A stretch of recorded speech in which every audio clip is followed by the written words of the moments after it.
Në lajme ndër të tjera do të ndiqni bileta selektive në parkun e Butrindit kanë revoltuar disa të huaj të cilëve ju është kërkuar të paguajnë më shumë se shqiptarët. Kampi famkeqit të Pelenës e njohur si Auschwitz i Shqipërisë do të kthehet në muze si për të mbajtur gjallë kujtimin e viktimave. Shoqata Çamëria me qendër në Holand vijon takimet e saj në gjithë vendin, kësaj herë është ndalur në Tepelen. Edicioni informativ në televizionin Kanal 7 mundësohet nga Epi Plodekor.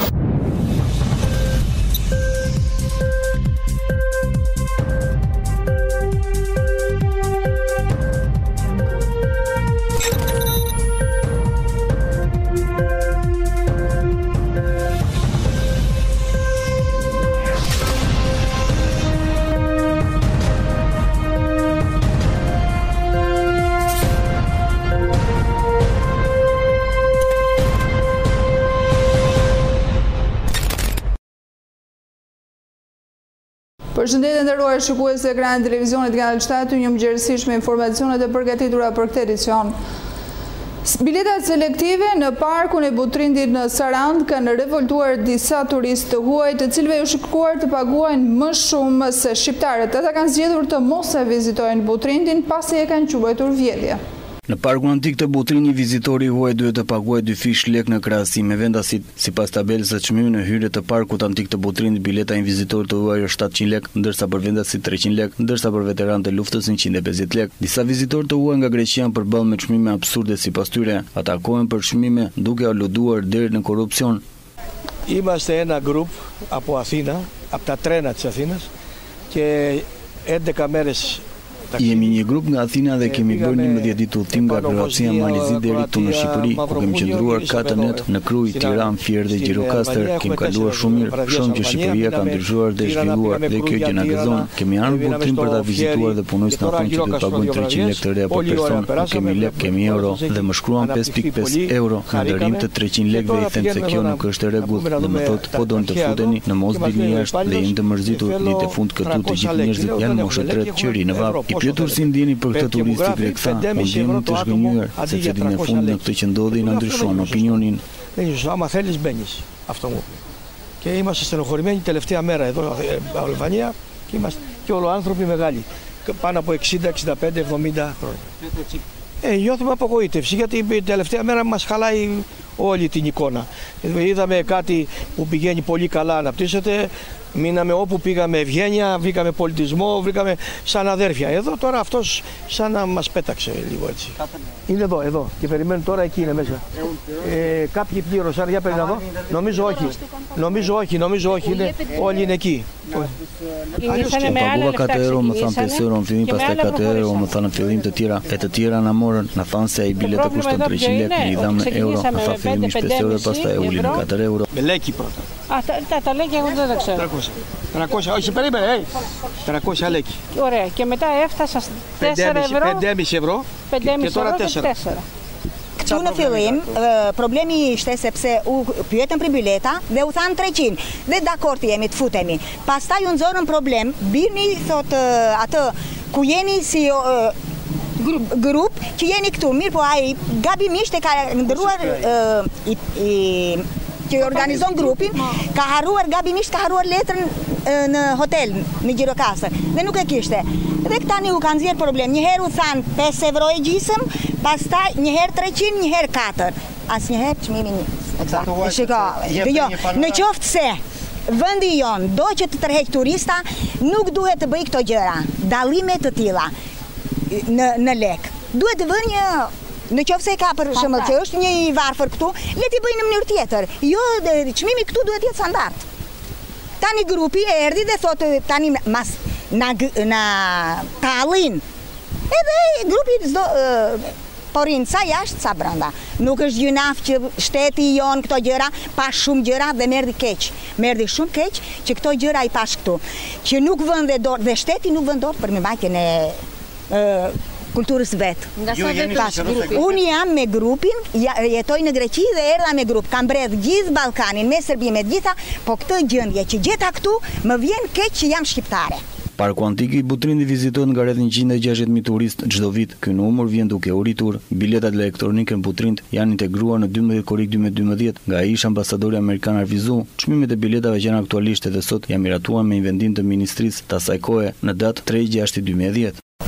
Jam njoftuar nga punojësit e shërbimit në lidhje me pretendimin e shtetasve, të cilët kanë qenë shtetas të huaj, shoqëruar me një shtetas shqiptare.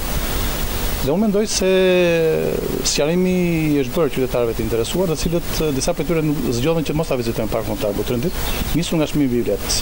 Në fakt ky është një problem i vjetër, të cilin ne kemi raportuar edhe në Ministrinë e Kulturës dhe mendoj se është një grup pune i cili po i merr në shqyrtim biletën e hyrjes vetëm në parkun kombëtar Butrindit, por edhe në sitet e në muzeet e tjera në Republikën e Shqipërisë.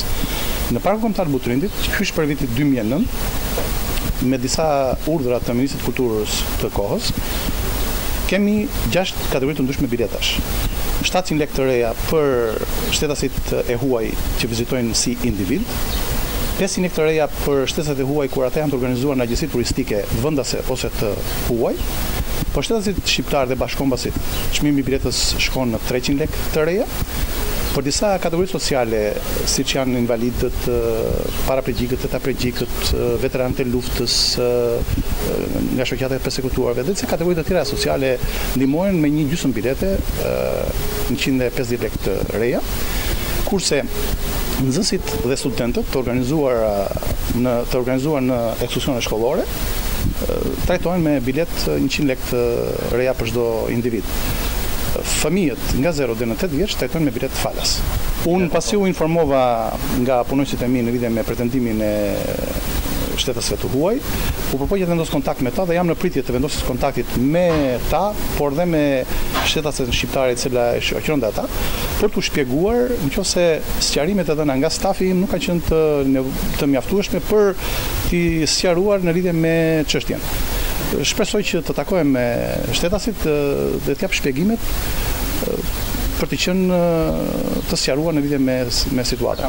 Vazhdimisht në periudhën afërsisht 3 vjeçare që un jam në detyrën e drejtorit park kombëtar Butrindit, vazhdimisht ka pasur pretendime si nga shtetasit shqiptar, por edhe nga shtetasit huaj në lidhje me nivelin e çmimit të biletës, qoftë për shtetasit shqiptar, qoftë për shtetasit e huaj. Ka pasur madje në fillim dhe pretendime nga agjenci turistike, të cilat fillimisht trajtoheshin si grupe vetëm grupet me më shumë se 10 vizitorë, ndërsa me një urdhër tjetër të Ministrisë së Kulturës, ky numër për të ndihmuar agjencinë turistike ul në 6 vizitorë dhe lart. Kampi i famkeqi të Pelenës i njohur si Auschwitz i Shqipërisë do të kthehet në muze si për të mbajtur gjallë kujtimin e viktimave. Në impasha nga lopësit e Pelenës si mbjetoi 21 viteve burgim dhe është përpjekur gjatë gjithë jetës së tij të rrafejë të vërtetën e të përndikurve politik gjatë viteve të diktaturës. Megjithëse ai nuk ka qenë mes personave që vuajtën dënimin në kampin famkeq dhe përqendrimin në repartin 84, ai ka takuar shumë prej të përkohësve që jetuan 6 vite të tmerrin në këtë kamp të vendosur përballë të Pelenës, i njohur edhe si Auschwitz i Shqipërisë. Kampi që grumbulloi rreth 5000 persona prej prillit të vitit 1949 e deri në mars të vitit 1954, ishte simboli më i madh i terrorit edhe për popullin sem përreth. Në impasha thotë se eshtrat e të vdekurve nga puna e detyruar, dhunat, torturat dhe sëmundjet si dhe mungesa e ushqimit nuk u gjetën kurrë. Mes 500 viktimave që u gruposën në zallën e lumit të Bënçës, rreth 300 ishin fëmijë të moshës deri në 15 vjeç. Në impasha thotë se memoria e munguar për këta njerëz dhe ngjarjet që tronditën jetën e mirave familjeve gjatë diktaturës ka fshehur të vërtetën edhe fatin e tyre. Pa, jo kaq sa shpjegoj, edhe 10 herë të vende unë do ta bëj me kapitull të shkruaj të gjithë emrat e njerëzve. Nuk i kam gjetur. Po kam thënë nëse do të ngrihet një muzeum, dua të them këtë.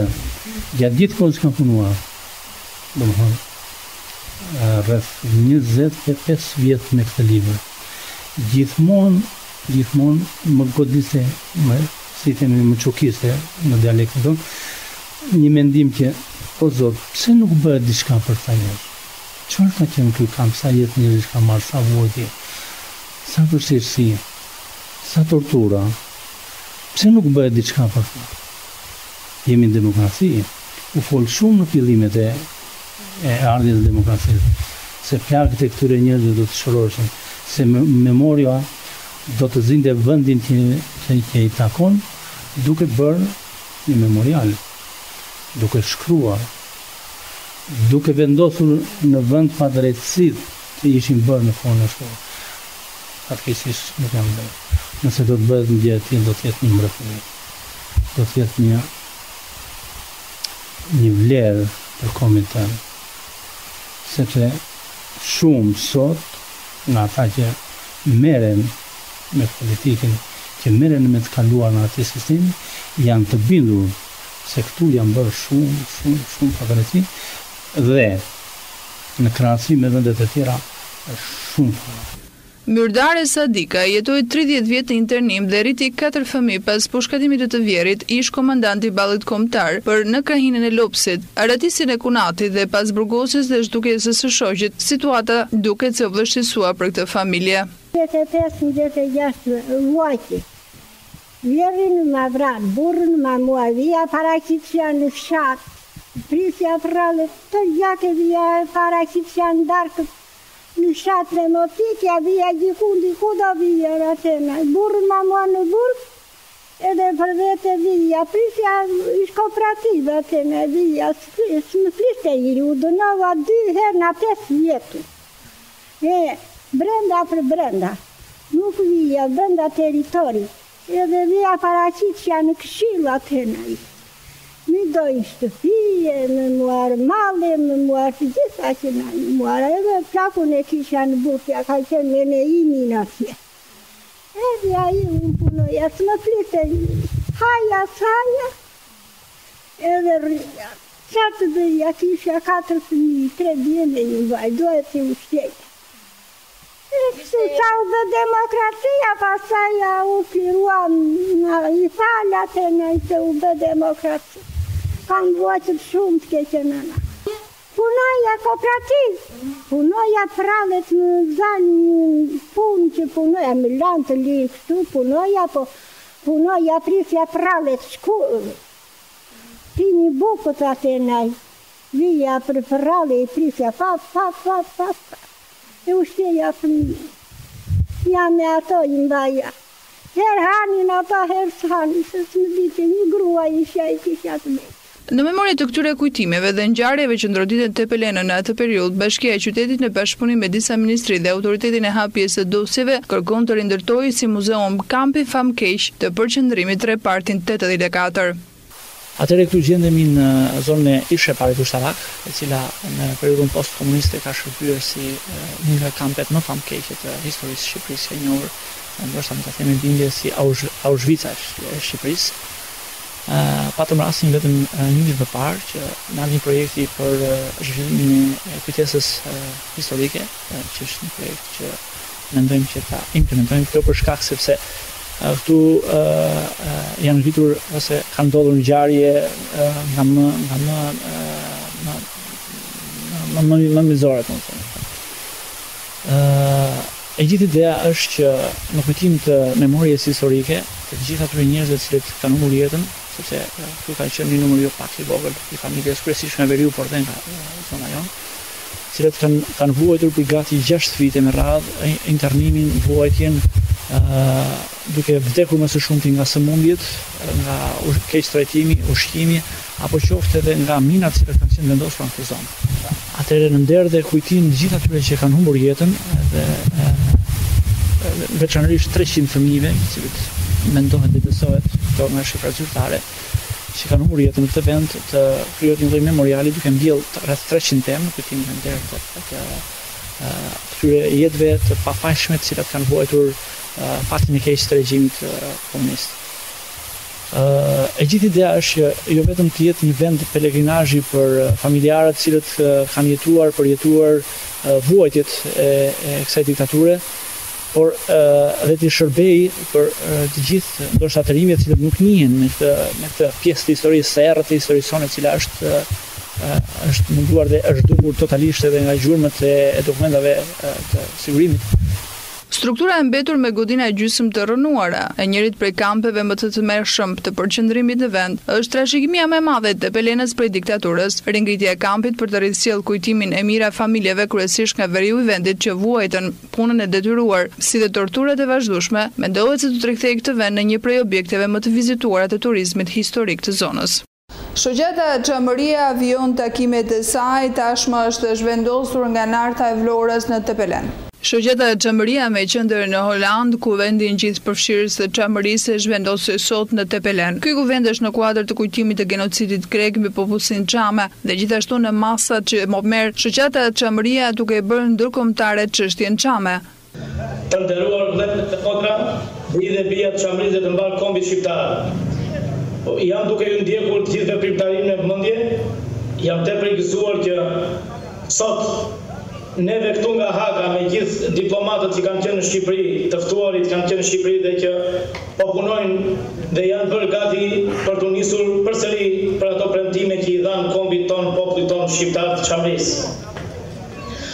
Sot këtu në zyrat e Republikës Çamërisë kemi të ftuar diplomatët të cilët kanë marrë përsipër çështjen çame dhe janë në gjendje dhe në cilësinë e humanizmit më të madh ndonjëherë në historinë e kombit tonë.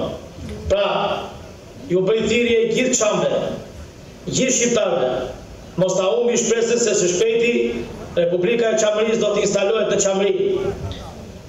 Kemi dëgjuar shumë gjëra, kemi pasur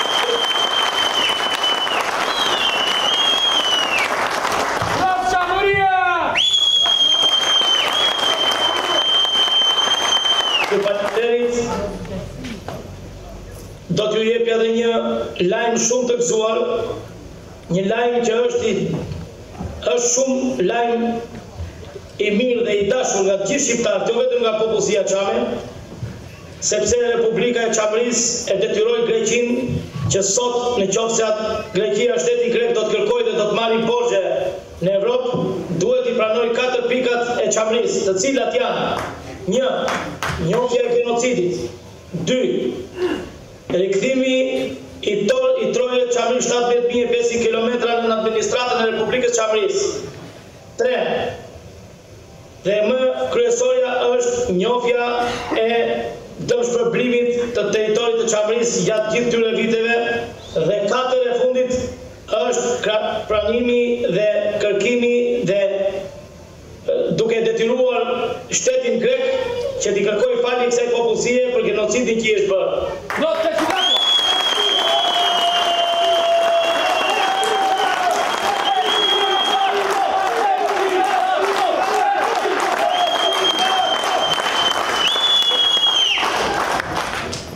Republika e Çamërisë është e vendosur dhe është e shpallur në 30 tetor të 2016 nga Organizata e Kombeve të Bashkuara, nga Parlamenti Evropian, nga gjitha institucionet më të larta demokratike.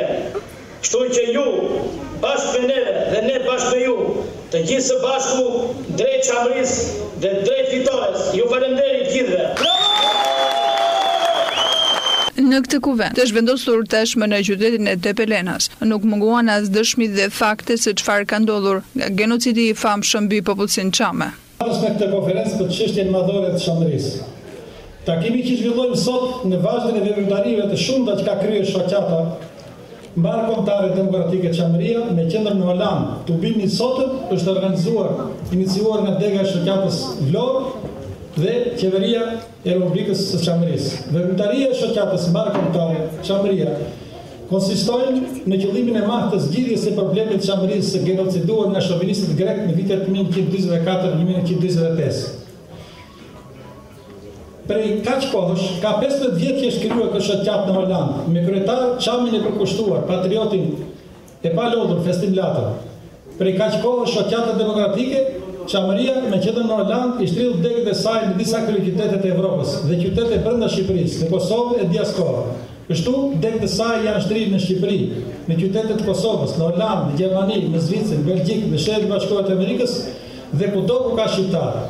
Në datën 30 tetor 2016, degët e kësaj shoqate të madhe dërguan përfaqësuesit të tyre në kuvend në Hagë, në Holand, dhe aty morën vendimin historik për Çamërinë, por njëkohësisht edhe për historinë tonë kombëtare, shpalljen e pavarësisë së Çamërisë. U formua Republika e Çamërisë me organet e saj, parlamentin, presidencën dhe qeverinë e Çamërisë, kryeministër u zgjodh zoti Festim Latër.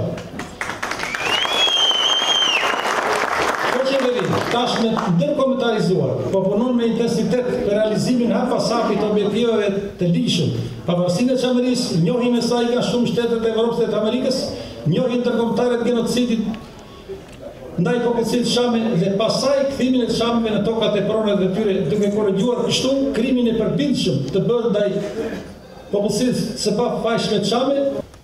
Të dashur pjesëmarrës të gjitha trojeve etnike, e nderuar Tepelen, e nderuar Shqipëri, e nderuar kryebashkiaki i Tepelenës, të nderuar media shqiptare dhe të huaja, u përshëndes në emër të Republikës së Çamerisë, u përshëndes në emër të kryeministit dhe presidentit të Republikës së Çamerisë, zotëri Festim Latos.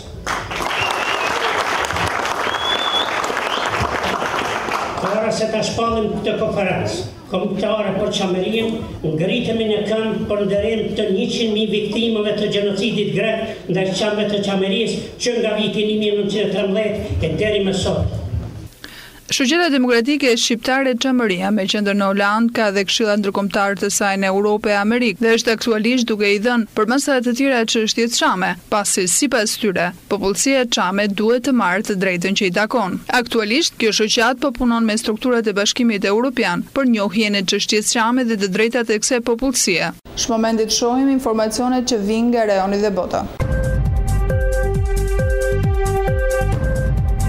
Donald Trump dhe Vladimir Putin ka zhvilluar këtë të bërën takimin e parë të tyre kokë me kokë në kuadër të punimit të samit të G20-s në Hamburg të Gjermanisë. Fillimisht ata kanë bërë prezantime një temp para gazetarëve kur shpreh gatishmërinë për hapjen e lidhjeve dëmtuara mes dy vendeve. Jam i nderuar që jam këtu me ju dhe kënaqur më në fund që po i njoh personalisht i tha Trump homologut të tij rus. Edhe shefi Kreml përmes përkthyes të tij e vuri theksin tek rëndësia e këtij takimi. Gëzojmë gjithashtu që ju njoh, telefonatat janë gjithmonë të papmjaftueshme nëse duam të zgjidhim problemet e agjendës ndërkombëtare, duhet të takojmë, tha Putin, i cili shprehu dëshirën që takimi i sotëm të prodhonte rezultate pozitive. Putin dhe unë kemi biseduar çështje të ndryshme dhe besoj se gjëra po shkojnë mirë, tha nga ana tjetër Trump, duke nënvizuar se bisedimet do të vazhdojnë. Ai shpreh se pret shumë gjëra pozitive të ndodhin për Rusin, SBA dhe këto tjetër. Më pas dy liderët injoruan pyetjet që vijnë nga gazetarët dhe vijuan privatisht takimin mes tyre. Duke folur pas takimit, Putin tha, ka zhvilluar një bisedë shumë të gjatë me presidentin amerikan, kishin shumë çështje për diskutuar përfshir Ukrainën, Sirinë dhe probleme të tjera përfshir ato dy palshe. Gjithashtu kemi të folur për luftën kundër terrorizmit dhe sigurinë kibernetike. Ndërkohë në rrugë të Hamburg, policia ka ndërmarrë një operacion të gjerë për të mbajtur në kontroll demonstruesit që protestonin kundër pranisë së Trump dhe Putin, si dhe kundër pavarësisë. Presidenti amerikan Donald Trump u radhit në cepin e djathtë të shkallëve gjatë shkrepjes së fotos zyrtare të grupit të udhëheqësve të 20 fuqive më të mëdha të botës në samitin e Hamburgut. Pozicioni i tij dhe pse shkaktoi interpretim të ndryshme në media dhe rrjetet sociale thuhet se ka qenë thjesht për shkak të protokollit e jo bazuar mbi vjetërsinë e personalitetet pranishme, ndërkohë që ai ka i grupit të G20 përbëhen nga ajo që i quhet dhe si trojka e G20-s, ku përfshin organizatorja Gjermane, kancelarja Angela Merkel shoqëruar në krahun e saj nga udhëheqësi Argjentinas Mauricio Macri, si dhe presidenti i Kinës Xi Jinping. Trump u vendos pikërisht në njërin prej mes president indonezian Joko Widodo dhe president francez Emmanuel Macron, i cili është dhe pak i vjetër se sa president amerikan detyr pasi udhëhej vetëm muajin maj të këtij viti. Trump u betuan në janar 2017-s, por si renditeshin udhëheqës botror gjatë samitit të G20 së viteve të kaluara. Ushtria egjiptiane ka vrarë në një aksion të saj rreth 40 terroristë islamik në shenjë akmare ndaj sulmit kamikaz që mori jetën 10 efektiv dhe plagosoi 16 të tjerë. Lajmi ka bërë ditur ushtria egjiptiane përmes një njoftim për shtyp. Efektiv ushtarak mbeten të vrarë të lënduar nga një autobomb që shpërtheu në hipotosblok të gadishit të Sinait. Shpeshherë rikthyer në skenë atentatesh nga dega egjiptiane Shteti Islamik. Gjatë reagimit të saj, ushtria egjiptiane ka sulmuar 2 baza terroriste në jug të lokalitetit Rafah, ku janë shkatëruar dhe 6 automjete përdoruar nga militantët. Sepse bilanci më i rënd terroristë të vrarë në një ditë vetëm llogaritet ai i mars të vitit kaluar me 60 të vrarë. Shifrat e fundit në 40 është gjithsesi e lartë, pavarësisht se gjaklerët kanë përfshirë gadishun që prej vit 2013. Shifra përgjithësisht janë paraprake pasi të derajuara nuk jepen kur nga ushtria në radhë herë publikohen në media.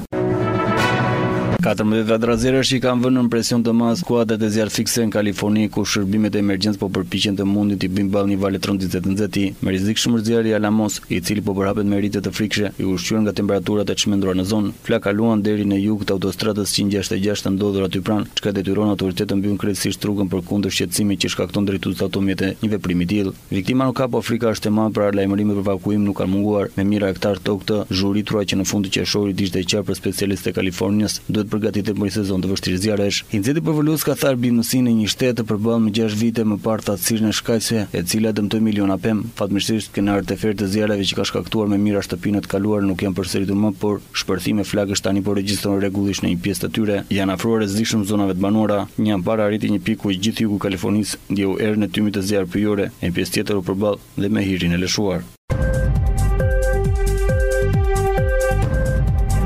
Rikthehemi në vend, nis të hënën gara për licencat e reja të mësuesisë, janë 2769 mësues që do të konkurrojnë në provimin e shtetit. Nis të hënën gara për licencat e reja të mësuesisë, pasi ka vlerësuar të gjitha kërkesat e paraqitura, qendra e shërbimit të arsim ka miratuar kalendarin e provimit të shtetit për 2763 mësues të rinj që do të konkurrojnë për fituar licencë profesionale. Sipas të dhënave detajuara nga kjo qendër, të parë që do të nisin me testën e licencës janë mësues të ciklit fillor. Vetëm këtë profil janë rreth 459 kandidatë që do të japin provimin e shtetit për fituar lejen e ushtrimit të profesionit. Provimi për mësues të ciklit fillor do të zhvillohet për 3 ditë me radhë, ndërkohë që secili kandidat duhet paraqitet sipas orar përcaktuar për të në ambientet e qendrës së shërbimit të arsimit për zhvilluar testimin informatizues. Pas mësues të fillorit, provimi të licencës do të nënshtrohen mësues të gjuhës shqipe dhe letërsisë. Provimet do të vijojnë përgjatë gjithë muajit korrik dhe për 22 profile të tjera të mësuesisë, ndërkohë që do të mbyllen në 7 gusht, ku të fundit do ta japin provimin janë mësues të gjuhës italiane dhe të arteve figurative. Për të shmangur përjashtimin nga gara autoritetet QSH, bëjmë dije se kandidatët për provimin e rregulluar të mësuesit duhet të kenë parasysh se ditën e provimit të kenë me vete kopjet e diplomave të programeve të ciklit të parë dhe të dytë të studimit përfunduar prej tyre, si të njëjën e tyre nga mas në rast të përfundimit të programit të studimit të shtetit. Kandidatët që nuk janë pajisur me diplomë të ciklit të dytë të studimit duhet paraqiten me vërtetim nga Universiteti përkatës ku konfirmohet shlyerja e detyrimeve, përfshirë dhe gjuhën e huaj sipas akteve ligjore në ligjore në fuqi.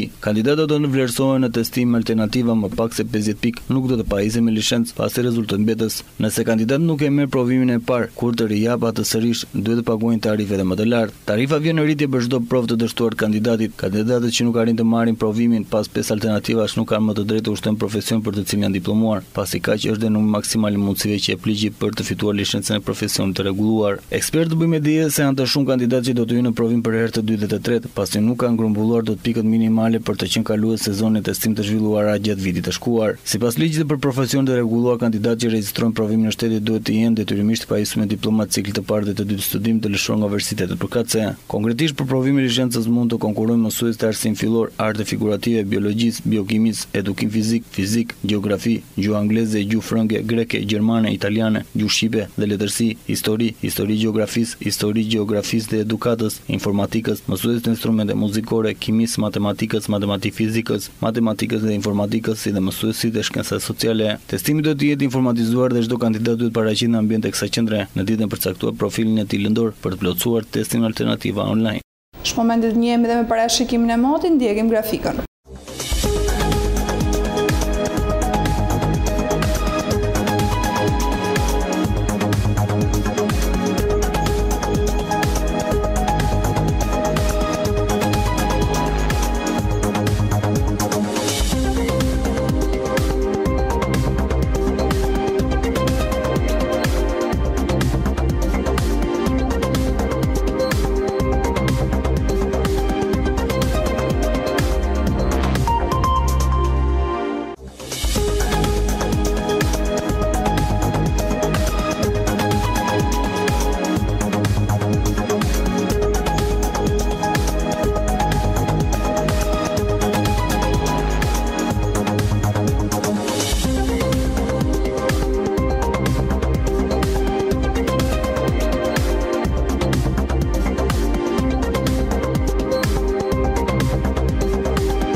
channel.Gjirokastër.com Dritarja juaj e informacionit vetëm në një faqe.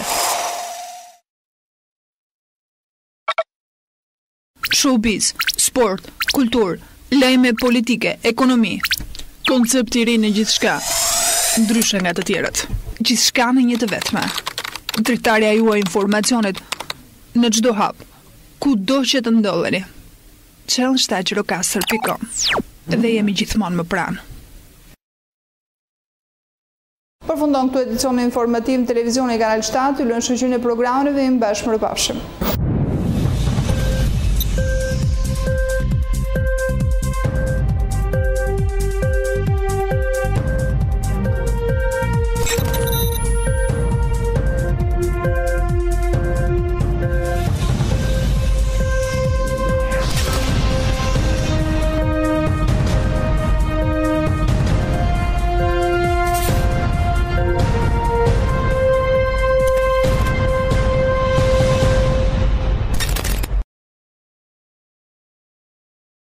Edicioni informativ në televizionin Kanal 7 mundësohet nga epi